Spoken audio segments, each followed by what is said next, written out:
Olá pessoal, vamos dar continuidade à leitura de Apologia de Sócrates. Vamos lá então? Parte número 7. Foram estas buscas atenienses que suscitaram contra mim os inúmeros rancores tão azedos e tão insuportáveis, rancores de onde provieram incontáveis calúnias e a fama de sábio que me atribuíram, pois os que me ouvem imaginam sempre que conheço as coisas cuja ignorância desmascaro aos outros. Mas é bem provável, ó juízes, que o Deus é que seja realmente sábio e queira dizer pelo tal oráculo que a sabedoria humana tem pouco ou nenhum valor. E se falou do nome de Sócrates, parece evidente ter sido apenas para me tomar como exemplo. Era como se dissesse: o mais sábio dentre vós, humanos, é aquele que reconhece como Sócrates não ser nenhuma a sua sabedoria. Eis o motivo porque ainda hoje vou a todo o lado a procurar e a interrogar todos aqueles cidadãos e estrangeiros que me parecem sábios.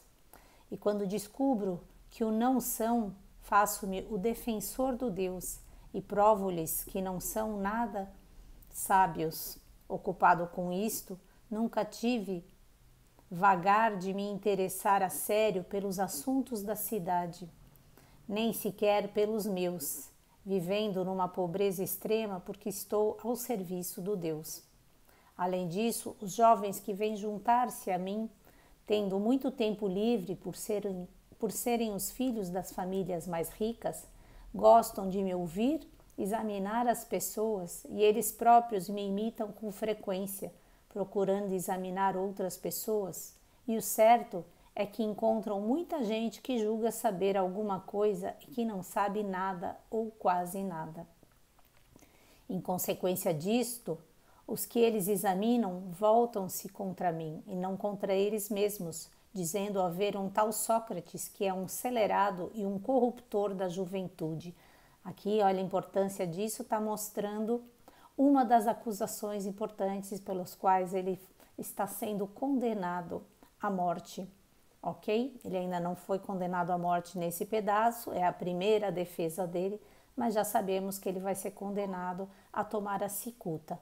Então, o que ele está dizendo aqui, rapidamente, né? Que o oráculo disse que ele, Sócrates, dentre os humanos, sabia, né, que a sabedoria tem pouco, na verdade não diz isso o próprio oráculo, né? Ele que diz, né? Ele diz que é provável que o Deus ele tenha feito isso porque ele sabe, né, que a sabedoria tem pouco ou nenhum valor, que só quem sabe é o próprio Deus, né?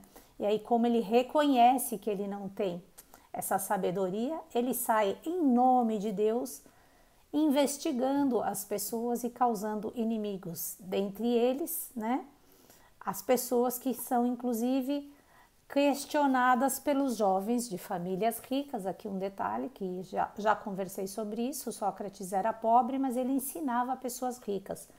Uma delas, inclusive, era o Platão, que depois tenta convencer o Sócrates a usar o dinheiro dele para poder negociar a pena do Sócrates, que é uma possibilidade, né? Mas o Sócrates não aceita também. Vamos continuar aqui.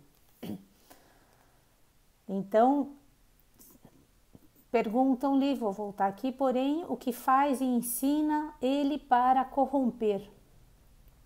São incapazes de o dizer porque ignoram, mas para não revelarem o seu embaraço, respondem-vos com as banalidades que é costume agitar contra todos que se ocupam da filosofia.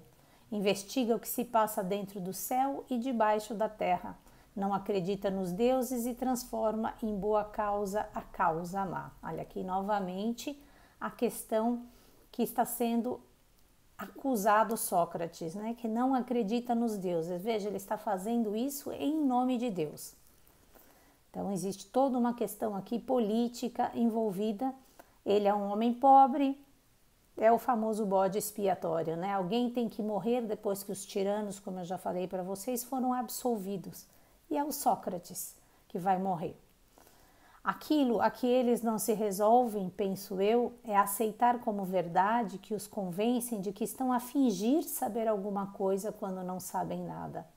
Ora, como desejam certamente colher honrarias, como são violentos e são numerosos, como se mostram solidários e sabem persuadir quando falam de mim, de há muito vos encheram e ainda hoje continuam a encher-vos os ouvidos com as suas encarniçadas calúnias. Foram estas mesmas calúnias que incitaram Meleto, Ânito e Licon a atacarem-me. Meleto exprimindo o rancor dos poetas, Ânito o dos artesãos, Licon o dos oradores. Aqui ele cita os 3 jovens que deram queixa contra ele, cada um representando, vocês veem, uma classe, né, de pessoas, um o poeta, o outro o artesão e o outro o orador, ou seja, cobrindo diversas pessoas que foram interrogadas pelo Sócrates e que se sentiram aqui, de alguma maneira, humilhadas. Na palavra humilhada, na verdade, tem um outro sentido, vou trocar, que se sentiram pouco honradas no momento que são que conversam com Sócrates e percebem que não sabem tanto assim como fingem saber. Continuando um pouquinho mais. Por isso, como vos dizia no começo, ficaria muito surpreendido se conseguisse em tão pouco tempo retirar dos vossos espíritos uma calúnia que criou raízes tão fortes. Ou seja, Sócrates aqui dizendo para os juízes que já sabe que vai ser condenado. E dá para perceber no discurso dele, né? E você vê que ele não falta com a verdade, ele é muito firme. Disse-vos a verdade, ó atenienses, sem esconder nem dissimular, fosse o que fosse, importante ou não. No entanto, estou mais ou menos certo de que faço cair sobre mim o ódio, pelas mesmas razões que apresentei antes. Mais uma prova de que digo a verdade, de que aí está a calúnia que me persegue e de que essa é precisamente a sua fonte. Se investigardes este processo, ou agora ou mais tarde, será isso que ireis encontrar. É o que estamos encontrando hoje, né? Séculos depois. Considero ter dito já o bastante para me justificar sobre as acusações lançadas contra mim pelos meus primeiros detratores. Agora é a Meleto, esse homem honesto, tão devotado à cidade pelo que ele afirma, e aos meus recentes acusadores que vou procurar responder.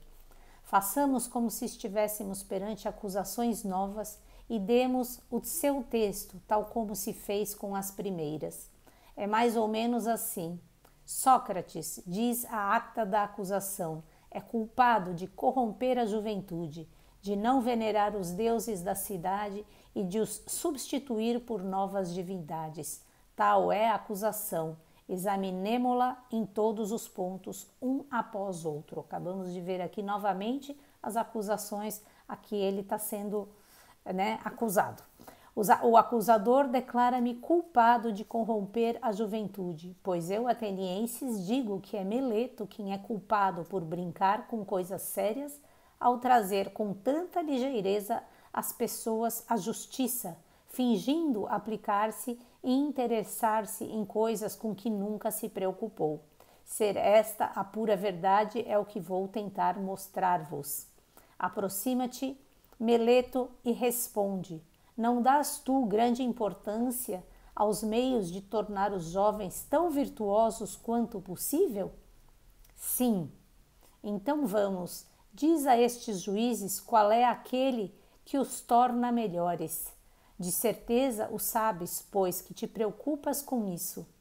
Já que dizes ter descoberto o homem que os corrompe e por isso me persegues e me incriminas perante este tribunal, vamos, diz também o nome daquele que os torna melhores e dá-o a conhecer a estes juízes. Estás a ver, Meleto? Ficas em silêncio e não sabes que dizer. Isto não te parece vergonhoso e não é uma prova suficiente daquilo que eu defendo, que nunca te preocupaste com tais coisas? Vamos, rapaz, fala. Diz quem é que os torna melhores. Responde o Meleto. As leis. Não é isso que te pergunto, excelente jovem, mas quem é o homem que os torna melhores, ficando sobretudo entendido que ele conhece as leis de que falas. São os homens que tens à tua frente, Sócrates, os juízes. Como dizes, Meleto, estes homens aqui são capazes de educar os jovens e de os tornar melhores? Com certeza. São todos eles ou haverá uns que o são e outros que não o são? Todos eles. Por era, isso é ouro, não vão faltar os bons preceptores. Mas dize-me mais, estas pessoas que nos estão a ouvir, tornam ou não tornam os jovens melhores? Também elas os tornam melhores. E os nossos senadores? Os nossos senadores também. Mas então, Meleto, não serão os cidadãos reunidos em assembleia, as assembleias do povo que corrompem os jovens? Ou também eles, sem qualquer exceção, os tornam melhores? Sim, eles também. Então, ao que parece, todos os atenienses os tornam belos e bons, exceto eu, que sou o único que os corrompe. É isto exatamente o que queres dizer? É exatamente isso. Sou realmente um desgraçado se falas a verdade. Vou parar por aqui, gente. Aqui a gente vê bem o método dialético, como é que ele vai fazendo, né, esse encaminhamento. Ele está interrogando aquele que está o acusando, o Meleto, para fazer ver que aquilo que ele diz não corresponde. Então a gente vai continuar na próxima leitura, já amanhã. É bem interessante aqui. Agora ele vai fazer essa comparação com um tratador de cavalos, para fazer ver que não é bem assim aquilo que está sendo dito. Beijos para vocês, pessoal, e até amanhã, se Deus quiser. Bye, bye.